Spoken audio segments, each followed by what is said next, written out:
Can you tell us a little bit about Boris and what is he like and what can we expect from him? So Boris is a very ambitious soul, Boris Trubetskoy, who I play. He's a mummy's boy, really, who's pushed through the ranks by his mother, and they are on a double kind of storyline to kind of get their family name up higher within the ranks of the Aristotelical kind of world that we see in One Piece. So it's all about money. It's all about who is going to be his wife, and it's all about his rank in the army. So what we just see is these two eager people try to better themselves, and not really worried too much who they hurt on the way. So he's as eager for this betterment as his mum, is he?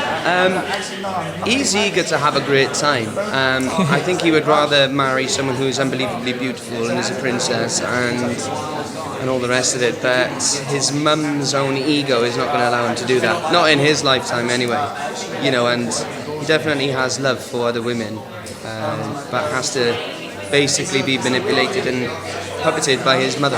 Okay. How was it having Rebecca Front as your ma? Do you know what? The trouble with Rebecca is that she's such a beautiful, lovely woman off screen, and then the character she plays, on screen, i.e. my mum, was difficult to work with, actually. In a way, that was more challenging than a lot of other things I've done, because you have to try to transform that mentality of her, because she's such a warm, humbling mother herself in real life. And then when you see this ambitious kind of mental mother, who wants her son to just get on in life, it kind of changes the dynamic very quickly from your cup of tea next to camera to then being in front of the camera. You didn't ask her to go method and be mean to you between scenes? No.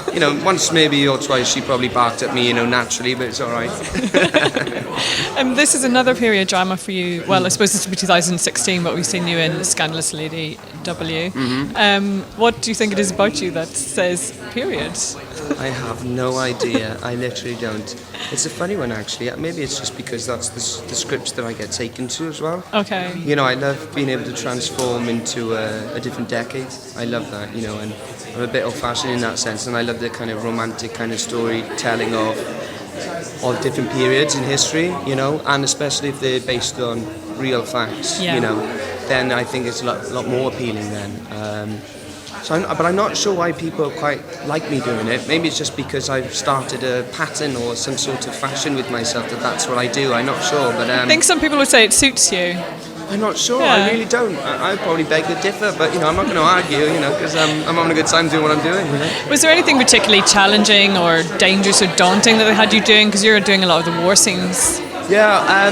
No, with me actually, for once I was the one that wasn't asked to do the horse stuff. I got off one horse, I think. I did a lot of carriage stuff, but I was actually gagging for more, but it just wasn't on the paper for me to do it. Poor old Boris didn't get to do any fighting because he was too much of a prude, I think. He just wanted to be an admiral, That was it, yeah. I want to ask you about the costumes. The men's costumes in this are just as beautiful as the women's. Did you find that, and was it a pleasure to get something a little bit more exciting?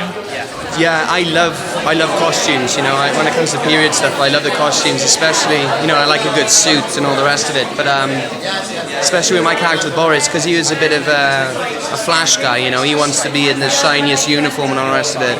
So when I get promoted through the series to a higher rank within the military, and then I get all my badges and stars and all the rest of it, it's quite nice then when the girls walk past and they're shining and you're shining too, it's quite nice. It's just basically a disco ball off between characters.